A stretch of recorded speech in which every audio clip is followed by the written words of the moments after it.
بسم الله الرحمن الرحيم نحمده ونصلي على رسوله الكريم أما بعد أعوذ بالله من الشيطان الرجيم بسم الله الرحمن الرحيم والفجر وليال عشر صدق الله العظيم وعن ابن عباس رضي الله تعالى عنهما قال قال رسول الله صلى الله عليه وسلم ما من أيام العمل الصالح فيهن أحب إلى الله من هذه الأيام العشر فقالوا يا رسول الله صلى الله عليه وسلم ولا الجهاد في سبيل الله فقال رسول الله صلى الله عليه وسلم ولا الجهاد في سبيل الله إلا رجل خرج بنفسه وماله فلم يرجع من ذلك بشيء رواہ الترمذی۔ بزرگوں اور پیارے بھائیوں،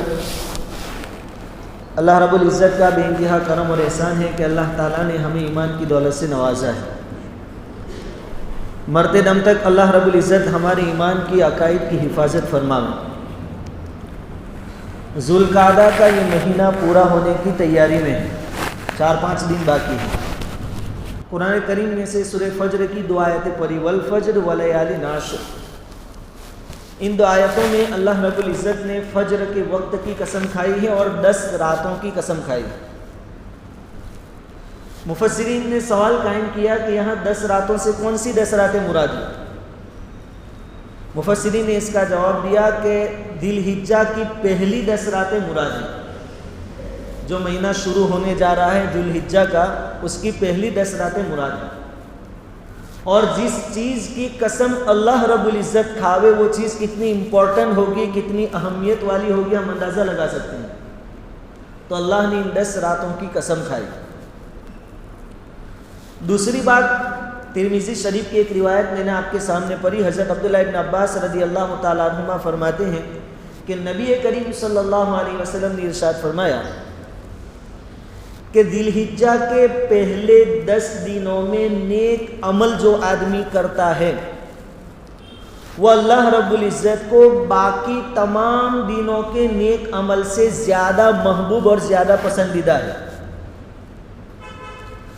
ذی الحجہ کے پہلے 10 دنوں میں آدمی تسبیح پڑھتا ہے، سبحان اللہ کہتا ہے، نماز پڑھتا ہے، قرآن پڑھتا ہے، صدقہ پڑھتا ہے، یہ سال کے باقی دنوں کے اعمال سے اللہ رب العزت کو زیادہ پسندیدہ ہے، اس میں فضیلت زیادہ ہے ان 10 دنوں میں۔ صحابہ کرام رضوان اللہ تعالی علیہم اجمعین نے عرض کیا کہ حضور ولل جہاد فی سبیل اللہ، ان 10 دنوں میں نیک عمل کا ثواب اور اس کی فضیلت دوسرے دنوں میں جہاد کرنے سے بھی بڑھ کر ہے۔ جہاد سے بڑھ کر کیا چیز ہو سکتی ہے کہ آدمی اپنی جان مال سب کچھ اللہ کے راستے میں قربان کر دے؟ تو حضور صلی اللہ علیہ وسلم نے فرمایا ولل جہاد فی سبیل اللہ، اتنی فضیلت آنے والے 10 دنوں کی ہے، ذی الحجہ کا پہلا عشرہ یعنی پہلے 10 دن۔ ہاں حضور نے فرمایا کہ آرے دنوں میں یعنی دوسرے دنوں میں، ذی الحجہ کی ان 10 دنوں کے علاوہ دوسرے دنوں میں کوئی آدمی اللہ کے راستے میں جہاد کی نیت سے نکلا، اپنی جان اور مال اللہ کے راستے میں لگائی اور وہ شہید ہو گیا، واپس نہیں آیا، تو اس کی فضیلت اس کے مقابلے میں زیادہ رہی۔ خیر، آنے والے جو 10 دن ہیں ذی الحجہ کے پہلے 10 دن بہت قیمتی ہے، بہت فضیلتوں والے ہیں۔ اس میں نماز کا ثواب بھی بڑھ جائے گا، صدقے کا ثواب بھی بہت زیادہ ہے۔ اللہ رب العزت کو ان 10 دنوں کی عبادت بہت پسند ہے۔ روزے بھی رکھنے ہیں پہلے 9 دنوں میں۔ ایک روزے پر حضور صلی اللہ علیہ وسلم نے فرمایا کہ 1 سال کے روزوں کا ثواب ملے گا، ایک روزے پر ذی الحجہ کے پہلے 9 دنوں میں۔ 10ویں دن تو عید ہے اور عید کے دن تو روزہ رکھنا جائز نہیں ہے، تو پہلے 9 دنوں میں ایک روزے کا ثواب 1 سال کے روزوں کے برابر۔ اور پہلی 9 جو راتیں ہیں، پہلے عشرے کی 10 راتیں، اس میں آدمی اگر نفلی عبادت کر لیتا ہے تو اس عبادت کا ثواب شب قدر کی عبادت سے زیادہ ہے۔ شب قدر رمضان کے آخری 10 دنوں میں ہم تلاش کرتے ہیں، 21 متعین نہیں ہے کہ کون سی رات لیلۃ القدر کی ہے، لیکن یہاں کی 10 راتیں یہ فکس ہیں۔ اس میں جو بھی عبادت کرے گا لیلۃ القدر میں عبادت کے برابر ثواب ملے گا، اور لیلۃ القدر میں عبادت کا ثواب ملتا ہے لیلۃ القدر خیر من الف شہر، 1000 مہینے عبادت کرنے سے زیادہ ثواب، اور 1000 مہینوں کے بنتے ہیں 83 سال۔ تو ایک آدمی ان 10 راتوں میں سے ایک رات میں عبادت کر لیتا ہے تو 83 سال 83 ایئرس عبادت کرنے کا ثواب اس کو مل سکتا ہے، اور ہمیں نہیں معلوم ہماری زندگی ہماری عمریں 83 سال کی ہوگی یا نہیں ہوگی۔ تو ہمارے پاس بہت بڑا موقع ہے کہ آنے والے ذوالحجہ کے پہلے عشرے کی ہر رات کو غنیمت سمجھے اور اس میں عبادت کرے، دن میں ہو سکے تو روزہ رکھے، ایک روزے پر 1 سال کے روزوں کا ثواب۔ سوال ہوتا ہے کہ رمضان بھی تو فضیلت والا ہے، تو ذوالحجہ کا مہینہ اس سے آگے کیسے بڑھ گیا؟ اس کی کچھ وجہیں ہیں۔ پہلی وجہ تو یہ کہ اللہ مالک ہے، جس کو چاہے فضیلت دے، جس کو چاہے کم کرے۔ تِلْكَ الرُّسُلُ فَضَّلْنَا بَعْضَهُمْ عَلَىٰ بَعْضٍ، نبیوں میں بھی بعض کی کیٹیگری اونچی ہے، بعض کی تھوڑی کم، ان کے مقابلے میں اللہ کی مرضی ہے۔ وَتُعِزُّ مَن تَشَاءُ وَتُذِلُّ مَن تَشَاءُ، اللہ جس کو چاہے بھاؤ بڑھا دے، جس کا چاہے ریٹ کم کر دے، کون پوچھنے والا؟ ایک وجہ تو ہے کہ اللہ تعالیٰ نے اپنی مرضی سے ذوالحجہ کے پہلے 10 دنوں کی فضیلت بڑھا دی، کون پوچھنے والا ہے؟ لیکن چونکہ دنیا دارالاسباب ہے اور لوگ اس کا سبب جاننے کی کوشش کرتے ہیں، اور ہونی چاہیے، تو علماء نے کچھ اسباب اس کے لکھے کہ ان 10 دنوں کی فضیلت زیادہ کیوں ہے۔ علامہ ابن حجر رحمۃ اللہ علیہ فرماتے ہیں کہ شاید اس کی فضیلت کی وجہ یہ ہے کہ ذوالحجہ کے پہلے 10 دنوں میں ہر طرح کی عبادتیں جمع ہو جاتی ہیں۔ نماز وہ تو نہ پڑھنی ہے تو نماز بھی ہے، ان 9 دنوں میں روزے بھی ہیں، ان 9 دنوں میں قربانی بھی ہے، ان 9 دنوں میں حج بھی ہے۔ 10 دنوں میں تو نماز بھی جمع ہو گئی، قربانی بھی جمع ہو گئی، اسی طرح حج بھی جمع ہو گیا، روزے بھی آ گئے، تو اتنی ساری عبادتیں جمع ہو گئی، اس لیے ان 10 دنوں کی ویلیو بڑھ گئی۔ ایک وجہ تو علماء نے یہ بیان فرمائی، پہلی وجہ تو یہ تھی کہ اللہ جس کو چاہے فضیلت دے۔ تیسری وجہ یہ ہے کہ ان 10 دنوں میں ایک دن آتا ہے عرفے کا دن، یعنی 8 ذی الحجہ کا دن، اس دن کی فضیلت بہت ہے۔ ایک یہودی نے حضرت عمر رضی اللہ تعالیٰ عنہ سے کہا تھا کہ تمہارے قرآن میں ایک آیت ایسی ہے کہ اگر وہ آیت ہمارے اوپر نازل ہوتی، موسیٰ علیہ السلام پر، تو جس دن نازل ہوتی اس دن ہم عید مناتے۔ اتنی مکمل آیت ہے، اتنی پاورفل آیت تمہارے قرآن میں ہے۔ حضرت عمر رضی اللہ تعالیٰ عنہ نے پوچھا کہ کون سی آیت؟ تو اس آدمی نے، اس یہودی نے کہا الیوم اکملت لکم دینکم، یہ جو آیت ہے سورہ مائدہ کی وہ آیت۔ اس آیت میں اللہ تعالیٰ نے اس دین کے مکمل ہونے کی خبر دی ہے، خوشخبری دی ہے کہ یہ دین اسلام مکمل ہو چکا ہے۔ یہودی کہتا ہے کہ اگر یہ آیت ہمارے بارے میں نازل ہوئی ہوتی تو جس دن نازل ہوتی اس دن ہم عید کا دن مناتے، عید مناتے۔ حضرت عمر رضی اللہ تعالیٰ عنہ نے فرمایا کہ مجھے معلوم ہے کہ کون سے دن اور کون سی جگہ اور کون سے وقت نازل ہوئی۔ عرفہ کا میدان تھا، حضور وہاں تشریف فرما تھے، جمعہ کا دن تھا، اور یہ آیت کریمہ حضور صلی اللہ علیہ وسلم پر نازل ہوئی۔ آدمی معمولی گاڑی خرید کر لاتا ہے تو اس کی خریدنے کی تاریخ کو یاد رکھتا ہے۔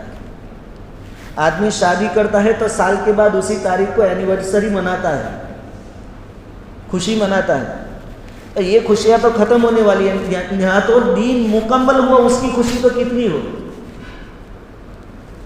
تو پھر ہم اس دن کو کیسے بھول سکتے؟ عرفہ کا دن، اور اس دن روزے کی فضیلت ڈبل۔ حضور نے فرمایا کہ مجھے اللہ کی ذات سے امید ہے کہ عرفہ کے روزے کے بدلے میں اللہ تعالیٰ گزشتہ 1 سال کے گناہ بھی معاف کر دے گا اور آئندہ 1 سال کے گناہ بھی معاف کر دے گا۔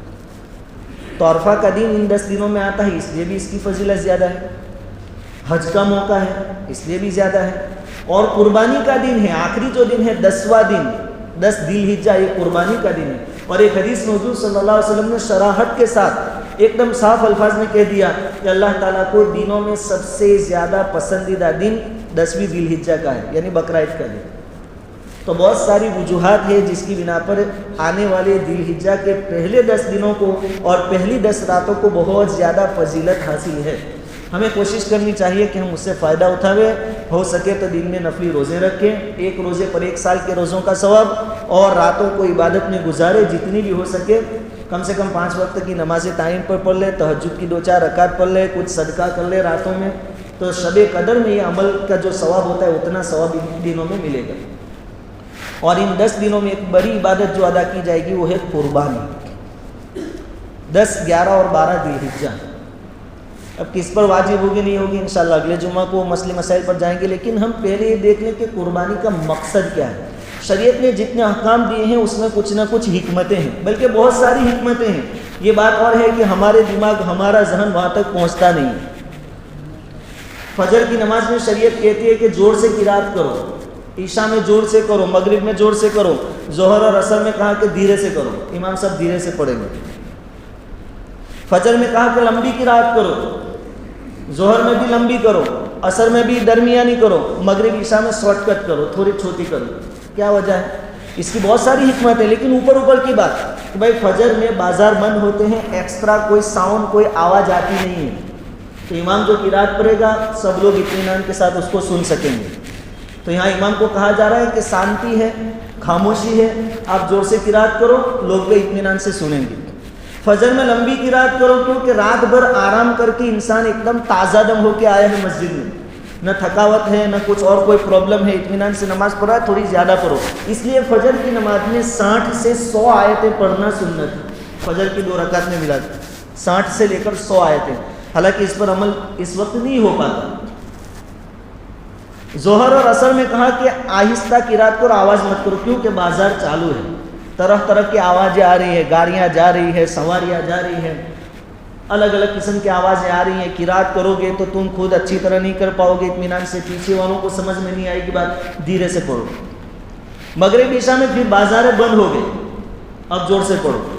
لیکن ہاں دیکھو دن بھر لوگ تھکے ہیں، بازاروں میں محنت کی ہے، کسانوں نے کھیتوں میں محنت کی ہے، اب مغرب میں اور عشاء میں قرات چھوٹی رکھو، تھکے ہیں سب، پورے دن کی تھکاوٹ ہے. شریعت نے کہا دھیرے کم قرات کرو، نماز مختصر کرو.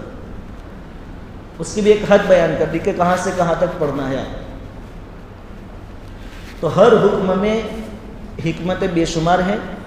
کچھ حکمتیں اللہ تعالیٰ اپنے خاص بندوں کو بتا دیتے ہیں، علماء کرام ان حکمتوں کو بیان فرماتے ہیں. قربانی کی حکمت کیا ہے؟ قربانی میں دراصل حضرت ابراہیم علیہ السلام کی جو سنت ہے اپنے بیٹے کو اللہ کے حکم پر بغیر چوں اور چرا کیے ذبح کرنا، اس سنت کی یاد تازہ کرنا ہے. اور قربانی کے ذریعے یہ بات اپنے دل میں بٹھانا مقصود ہے کہ آج اللہ کے حکم کے خاطر میں جانور ذبح کر رہا ہوں، اگر ضرورت پڑی تو اپنا جان مال سب کچھ اللہ کے راستے میں قربان کر دوں گا. یہ جذبہ پیدا کرنا مقصود ہے قربانی کے ذریعے. اب آج کا جو دور ہے، لاک ڈاؤن کا زمانہ ہے، کئی مدت سے کاروبار بند ہے، لوگ پریشان ہیں مالی اعتبار سے. تو کچھ آوازیں ہمارے کانوں میں آ رہی ہیں کہ بھئی کیا حرج ہے کہ قربانی کے بجائے جانور کو خواہ مخواہ ذبح کرنے کے بجائے صدقہ کر دیا جائے، اس کی رقم کسی غریب کے پیٹ میں اناج گلا جائے گا، فائدہ ہوگا، دعائیں دے گا. تو صدقے سے ثواب تو ملتا ہے، لیکن قربانی کا بدل نہیں بن سکتا صدقہ. قربانی کی جگہ پر صدقہ نہیں چلے گا. اس کی وجہ ایک تو یہی ہے کہ قربانی کے ذریعے بھی تو گوشت دے کر ہم غریبوں کی مدد ہی تو کرتے ہیں، غریبوں کا بھی تو حصہ رکھا جاتا ہے. اور دوسری وجہ یہ کہ صدقہ دینے سے سنت ابراہیمی جو ہے وہ جذبہ پیدا نہیں ہوگا ہمارے اندر کہ اللہ کے حکم کے آگے ہم اپنا سب کچھ قربان کر دیں گے، یہ جذبہ پیدا نہیں ہوگا. تو صدقہ دینا اچھی چیز ہے، لیکن یہ قربانی بھی تو لوگوں کی مدد ہی ہے. ذبح کرنے والے کو پیسے ملیں گے، چمڑے کے کاروبار والوں کو چمڑا ملے گا، بازاروں میں بوٹ چپل سب آئیں گے، اس کا کاروبار الگ، جانور بیچنے والوں کو جانور کے پیسے ملیں گے، ان کا کاروبار ہوگا، ان کو فائدہ ہوگا. پھر جانور لے جانا لانا، گھاس چارہ جو بیچتے ہیں ان کو ان کے پیسے ملیں گے. بہت سارے فائدے ہیں اس میں. تو ان باتوں میں ہمیں نہیں آنا ہے، ہر حال میں قربانی کرنا ہے. جس طرح ہر سال ہم جوش کے ساتھ امنگ کے ساتھ قربانی کرتے ہیں، اس سال بھی انشاءاللہ ہم سب قربانی کریں گے. ہاں اس کے جو آداب ہے شریعت نے بتائے ہیں اس کی رعایت تو ہر مرتبہ ضروری ہے، لیکن شریعت کے جو احکام ہیں اس میں حکمتیں بہت زیادہ ہیں. حکمتوں کو ہم سمجھ نہیں پاتے ہیں. تو شریعت کے خلاصہ میں یہ ضمناً ایک بات نکلی تو میں کہہ رہا ہوں کہ شریعت کے احکام کو سمجھنے کی کوشش کریں. قربانی کی جگہ پر صدقہ نہیں کرے گا. قربانی کا جانور ہم جیسے ذبح کرتے تھے, جس کا جیسے انتظام ہو سکے انتظام کریں.